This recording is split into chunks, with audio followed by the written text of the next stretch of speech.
ദാ എത്തിയല്ലോ മമ്മി കാണാൻ കാത്തിരുന്ന അപ്പുക്കുട്ടൻ.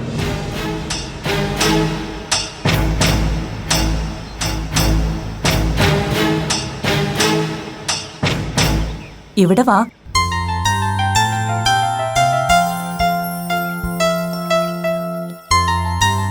വിജയ് പണിക്കരുടെ വീട് ചോദിച്ച വീട് മാത്രമേ പറയാവൂ. നീ അയാളുടെ ആരാണെന്ന് പറയരുത്. അപ്പോ നിനക്കിത് ആരാണെന്ന് മനസ്സിലായോ? നീയും മാളുവും ജനിക്കുന്നതിന് മുൻപേ ഉള്ള ബന്ധവാ.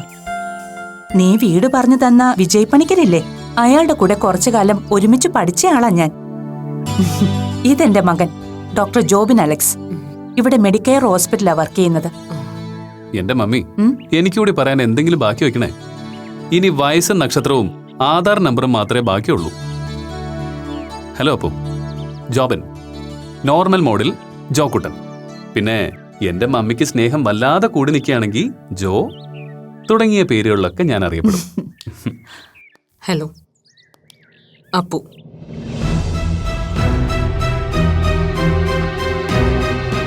Yes, I know. അപ്പു എന്ന അപൂർവ. കോളേജിലെ മിന്നും താരം. ബുള്ളറ്റ് റൈഡിംഗ്, ബാസ്കറ്റ് ബോൾ തുടങ്ങിയ കലാപരിപാടികളിൽ പകരം വയ്ക്കാനില്ലാത്ത പ്രതിഭ. എല്ലാ അങ്കിളും ആന്റിയും നന്നായി തന്നെ ബ്രീഫ് ചെയ്തിട്ടുണ്ട്.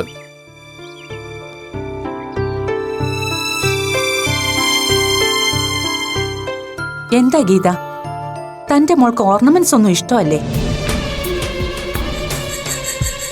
കാതും കഴുത്തും കയ്യും ഒക്കെ പ്ലെയിൻ ആണല്ലോ. നോക്ക്, ഒരു പൊട്ടുകൂടി തൊട്ടിട്ടില്ല അവള്.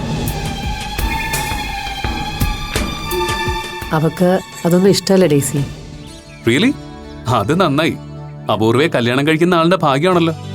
ഓർണമെന്റ്സും കോസ്മെറ്റിക്സും ഒക്കെ വാങ്ങി കാശ് കളയണ്ടല്ലോ. അത് സത്യ. അല്ലെങ്കിലേ ഒരു സംശയം. എന്താ ജോബ്? അല്ല, ആന്റിയുടെ ഡെലിവറി സമയത്ത് ലേബർ റൂമിന് പുറത്ത് വെയിറ്റ് ചെയ്ത് നിന്ന അങ്കിളിനോട് ഡോക്ടർ എന്താ വന്ന് പറഞ്ഞത്? You are blessed with a baby girl എന്നാണോ അതോ ബോയ് ഗേൾ എന്നാണോ?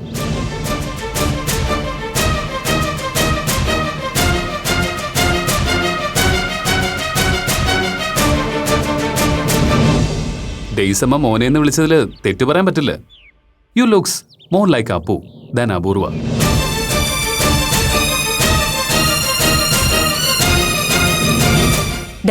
മതി കളിയാക്കിയത്. ഒന്നുമല്ലേലും നീ അവളെ ആദ്യമായിട്ട് കാണുകല്ലേ? നോ പ്രോബ്ലം അമ്മി. ഞങ്ങളുടെ വേവ് ലെങ്ത് ഓൾമോസ്റ്റ് ഈക്വൽ ആണെന്ന് തോന്നുന്നു, അല്ലടോ? അതെ, ബൈ പ്രൊഫഷൻ ഞാനൊരു ഡോക്ടർ ആണെങ്കിലും ഇടവേളകളിൽ അത്യാവശ്യം തമാശ പറഞ്ഞ് വെറുപ്പിക്കുന്നത് എൻ്റെ ഒരു വീക്ക്നെസ്. Don't feel bad. ഡോക്ടറുടെ കോമഡി എനിക്ക് ഇഷ്ടപ്പെട്ടു. താങ്ക്സ്. നീ കൂടെ വാ മോളെ അശ്വതിയുടെ വീട്ടിലേക്ക്. ഞങ്ങൾക്ക് വീടറിയില്ലല്ലോ. സോറി, ഞാൻ അല്പം ബിസിയാണല്ലോ ആന്റി. ഓ, എന്ത് ബിസി? ഏറിയാൽ ഒരു അരമണിക്കൂർ. ഞങ്ങളും ഉടനെ ഇറങ്ങും. ഞാൻ വീട് കാണിച്ചു തരാം. കയറാൻ നേരമില്ല.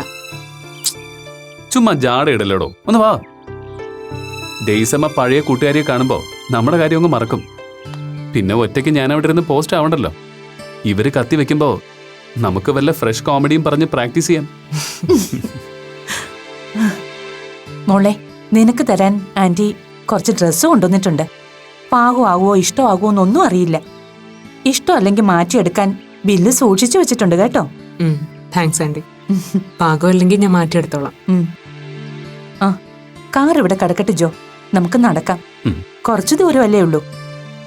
മാളുവിന്റെ ഡ്രസ് കൂടി എടുത്തോ. എന്നാ ഞങ്ങൾ പോയിട്ട് വരാം ഗീതേ. ശരി ശരി, വാ മോളെ.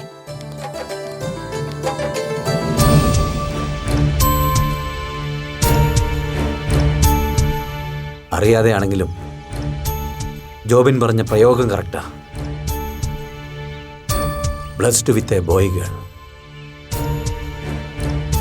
ഡെയ്സി മോനെ ഇവിടെ ഉള്ളിടത്തോളം ഇതുപോലുള്ള വിസിറ്റ് ഇനി ഉണ്ടായേക്കാം. എത്ര നാൾ അവരിൽ നിന്നൊക്കെ നമുക്കിത് മൂടി വയ്ക്കാൻ പറ്റും ഗീത? എല്ലാവരും അറിയും. എല്ലാവരും.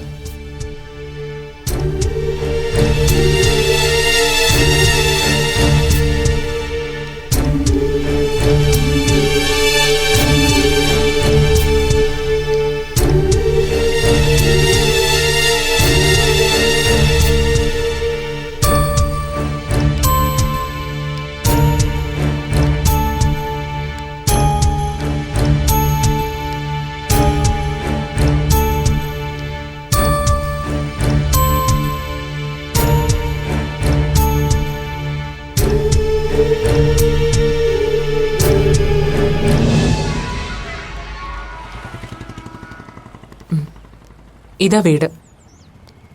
വീടിതാണെന്ന് മനസ്സിലായി. എന്നാലും വീട്ടുകാരത് തന്നെയാണോന്ന് ഉറപ്പുവരുത്തണമല്ലോ. താൻ വാ. അതിന്റെ ആവശ്യം എന്താ? ആന്റിക്ക് അശ്വതേന്റെ നന്നായിട്ട് അറിയാവുന്നല്ലേ? എന്ന് വെച്ച് ആന്റിയേക്കാൾ കൂടുതൽ അടുപ്പമുള്ള ഒരാള് കൂട്ടത്തിലുള്ളതുകൊണ്ട് കുഴപ്പമൊന്നുമില്ലല്ലോ. എന്റെ ഡെയ്സി ടീച്ചറെ, ഈ കൊച്ചിന് എന്ത് ജാടയാണെന്ന് നോക്കി. ഏയ് ഒന്ന് പോടാ. ഇവൾക്ക് ഞാൻ നോക്കിയിട്ട് ഒരു ജാടയും ഇല്ല. വാ മോളെ. ഞാൻ വരാം ആന്റി, നിങ്ങൾ കയറിക്കോ. എനിക്ക് അത്യാവശ്യമായിട്ട് ഒരാളെ വിളിക്കാനുണ്ട്. അതെ, ആന്റി ഒരു കാര്യം ചോദിച്ചോട്ടെ? നിന്റെ കൂട്ടുകാരിയുമായി വല്ല സൗന്ദര്യപ്പണക്കത്തിലുമാണോ നീ? അങ്ങനെയൊന്നുമില്ല. എങ്ങനെയൊന്നുമില്ലാന്ന് ഒക്കെ എനിക്ക് മനസ്സിലാവുന്നുണ്ട് കേട്ടോ. വാ, പിണക്കമൊക്കെ ഞാൻ മാറ്റിത്തരാം. വാ.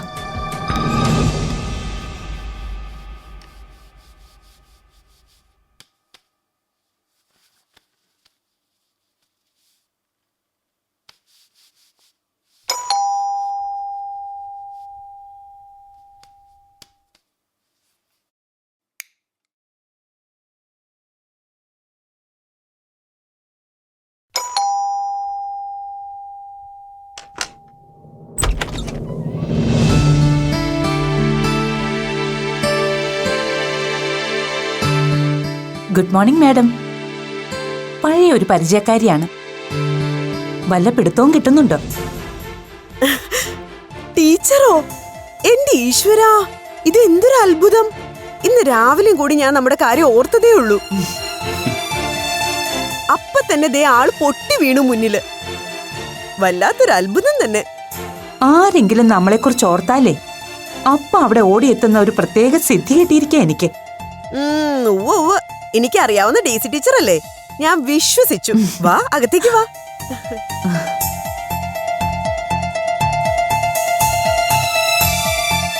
ഇത് സംശയിക്കണ്ട, പഴയ വികൃതി ചേർക്കൻ തന്നെ. എന്റെ ജോക്കുട്ടാ, നീ അങ്ങ് വളർന്ന് വലുതായല്ലോ. പിന്നെ നീ എന്താ കരുതിയത്? ഇപ്പോഴും ഇവൻ ആ പഴയ 4 വയസ്സുകാരൻ കുട്ടിയാണെന്നോ? ഡോക്ടറായിപ്പോ അവൻ. Hello aunty, doctor Jobin Alex. ഇതൊക്കെ നീ പുതിയതായിട്ട് പരിചയപ്പെടുന്ന ആളോട് പറഞ്ഞാ മതി. നീ ഞങ്ങൾക്ക് ഇപ്പോഴും ആ പഴയ ജോക്കുട്ടൻ തന്നെയാ അല്ലേ ടീച്ചറെ? ആന്റി, ഇതെന്താ? ചെറിയൊരു ഗിഫ്റ്റ്. ഇനി ഒരാളും കൂടെ ഉണ്ട് കൂട്ടത്തില്, ഞങ്ങളുടെ ഗൈഡ്. എവിടെ?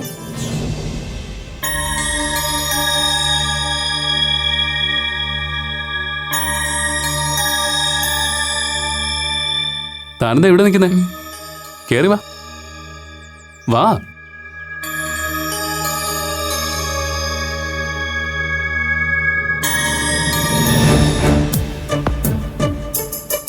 ഓ, അപ്പോ വിപിയേട്ടന്റെ അടുത്ത് കേറിയിട്ടാ വരുന്നല്ലേ? നിങ്ങൾ വന്നിട്ടപ്പോ കുറച്ചു നേരം ആയോ? ഏകദേശം 1 മണിക്കൂറായി. മോളെന്താ അവിടെ തന്നെ നിൽക്കുന്നേ? വാ മോളെ, ഇവിടെ വന്നിരിക്കെ. വാ.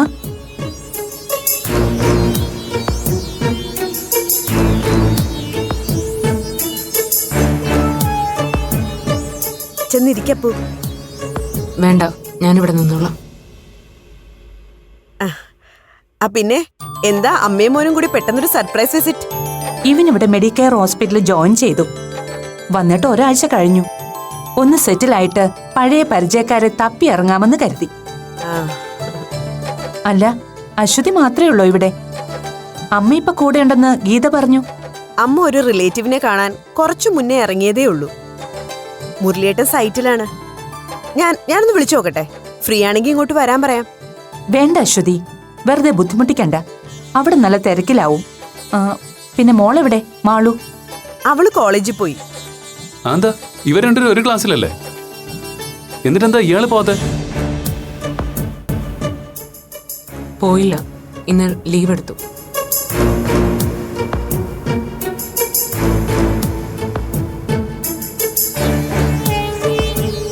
നിങ്ങൾ സംസാരിക്കും, ഞാനെന്നാ ഫോൺ ചെയ്തിട്ട് വരാം. വാ ടീച്ചറെ, ഞാൻ കുടിക്കാൻ എന്തെങ്കിലും എടുക്കാം. അയ്യോ, ഇപ്പൊ ഒന്നും വേണ്ട അശ്വതി. ഗീതയുടെ വക ഒരു സൽക്കാരം കഴിഞ്ഞതേ ഉള്ളൂ. എന്നാലും ആദ്യമായിട്ട് ഇവിടെ വന്നിട്ട് ഒന്നും തരാതെ ഞാൻ വിടില്ല. എന്നാ വാ, ഞാനും കൂടെ വരാം.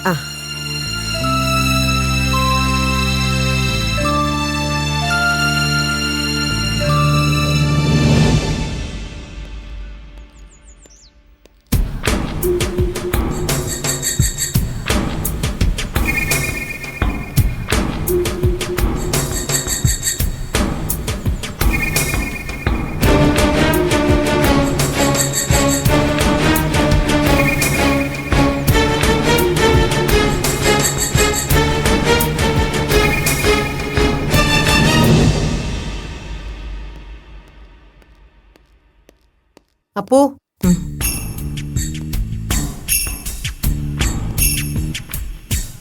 നീ തനിച്ചേ ഉള്ളോ? ഡെയ്സിയും ജോബിനും എവിടെ? അവരവിടെ ഉണ്ട്. നീ എന്താ ഒറ്റയ്ക്കിങ്ങി പോന്നേ? അവിടെ ഇപ്പോ എന്റെ ആവശ്യമുണ്ടെന്ന് തോന്നിയില്ല. എന്നാലും വീട്ടിൽ വരുന്നവരോട് നമ്മൾ കാണിക്കേണ്ട ഒരു മര്യാദയില്ലേ? ആ മര്യാദ വീട്ടിൽ വരുന്നവരും കാണിക്കണം. ഞാൻ ചെല്ലുന്നില്ലെന്ന് പറഞ്ഞിട്ടും എന്നെ നിർബന്ധിച്ച് കൊണ്ടുപോയതല്ല. പിന്നെ എന്റെ പ്രസൻസിൽ അശ്വതേന്റെക്ക് എന്തോ ബുദ്ധിമുട്ടുള്ളതുപോലെ തോന്നി. പിന്നെ ഞാനവിടെ കടിച്ചു തൂങ്ങി നിൽക്കേണ്ട കാര്യമില്ലല്ലോ. അവര് തിരിച്ചു വരുമ്പോഴേ എന്നെ വിളിക്കാൻ നിൽക്കണ്ട. അയാളുടെ ഷോ ഓഫും കൂടി സഹിക്കാൻ വയ്യ.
നീ ഡെയ്സിയോട് മോനോട് ഒന്നും പറയാതെ വന്നത് ശരിയായില്ല.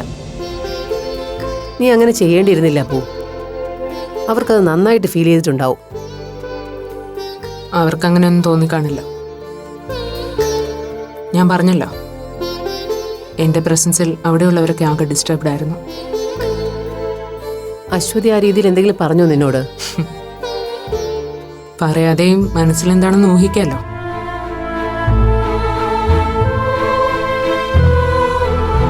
അപ്പോ എല്ലാവർക്കും നമ്മളൊരു ബാധ്യതയായി.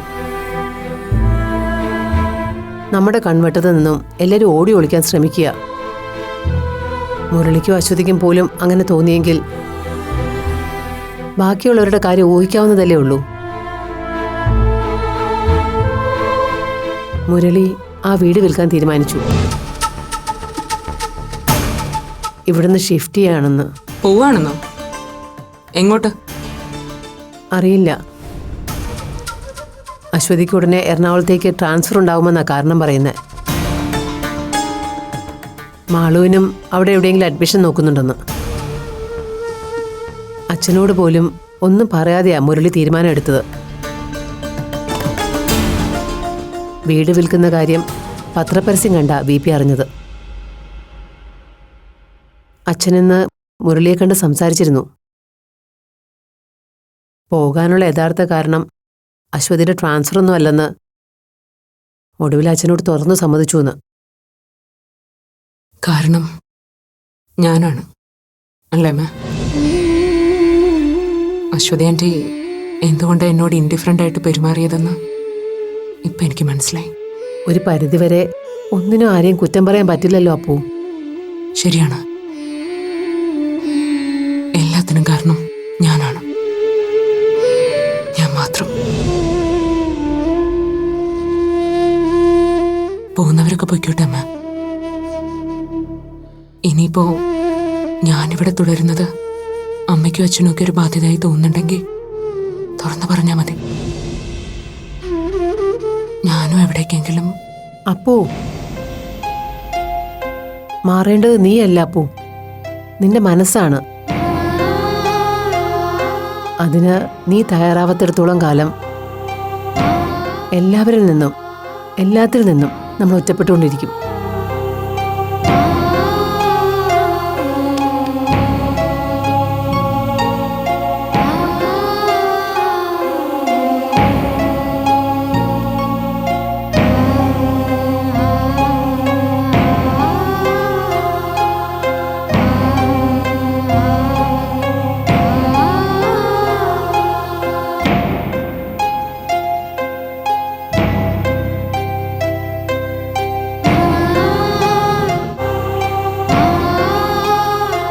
ഇന്ന് വന്ന ഡേസി ആൻറ്റി ഇല്ലേ? വിപിയുടെ ക്ലാസ്മേറ്റ് മാത്രമല്ല അവര്. എന്നെ അശ്വതിയും ഡെലിവറിക്ക് അഡ്മിറ്റ് ചെയ്യുമ്പോൾ ഡേസി അതേ ഹോസ്പിറ്റലിലുണ്ടായിരുന്നു. ഭർത്താവിന് ആക്സിഡന്റ് പറ്റി എത്തിയതായിരുന്നു അവരവിടെ. ഏകദേശം 1.5 മാസം ഞങ്ങൾ 3 പേരും ആ ഹോസ്പിറ്റലിലുണ്ടായിരുന്നു. ഡേസിയുടെ ഹസ്ബൻഡ് പരിക്കുകളിൽ നിന്നും ഒരുവിധം റിക്കവറായി വരികയായിരുന്നു. പക്ഷേ നിങ്ങൾ ജനിച്ചതിൻ്റെ അന്ന് ഒട്ടും പ്രതീക്ഷിക്കാതെ ഒരു ഹാർട്ട് അറ്റാക്ക് വന്ന് അദ്ദേഹം മരിച്ചു. ലേബർ റൂമിൽ നിന്ന് എന്നെ അശ്വതിയെ റൂമിലേക്ക് മാറ്റുന്നതിന് മുമ്പ് തന്നെ ഭർത്താവിൻ്റെ ഡെഡ് ബോഡിയുമായി കുഞ്ഞു ജോബിനെയും കൊണ്ട് ഡേസി പോയി. അന്ന് പോയ ഡേസിയെയും മോനെയും ഇത്രയും വർഷങ്ങൾക്ക് ശേഷം ഞാൻ ഇന്നാ കാണുന്നത്. ആ സമയത്ത് കുറച്ചുനാളിടയ്ക്ക് വിളിയും കത്തുമൊക്കെ ഉണ്ടായിരുന്നു. പിന്നെ ഡേസിയും മോനും കോയമ്പത്തൂരിലേക്ക് ഷിഫ്റ്റ് ചെയ്തു.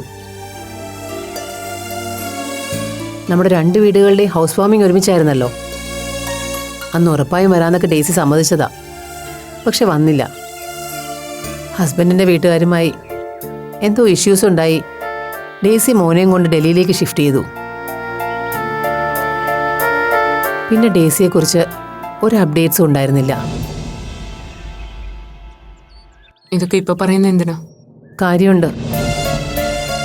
ഇത്രയും വർഷങ്ങൾക്ക് ശേഷവും ഡേസി നമ്മൾ 2 വീട്ടുകാരെ അന്വേഷിച്ചു വന്നത് നമ്മുടെ കുടുംബങ്ങൾ തമ്മിലുള്ള ഡീപ്പ് റിലേഷന്റെ കഥ അറിയാവുന്നതുകൊണ്ടാണ്. നമുക്കിടയിൽ പുതിയതായി സംഭവിച്ചതൊന്നും ഡേസി മോനും അറിഞ്ഞിട്ടില്ല. ഉള്ളിൽ കരഞ്ഞുകൊണ്ട് ഞാനും വിപിയും അവരുടെ മുന്നിൽ അഭിനയിക്കുകയായിരുന്നു. അതുപോലെ തന്നെയായിരിക്കും അശ്വതിയുടെ അവസ്ഥ. നിന്നെയും മാളുവിനെയും കുറിച്ച് ആവേശത്തോടെ ഡേസി ഓരോ കാര്യങ്ങൾ ചോദിക്കുമ്പോൾ അതിനൊക്കെ എങ്ങനെ മറുപടി പറയണമെന്നറിയാതെ വിഷമിക്കുകയായിരുന്നു ഞാനും വിപിയും.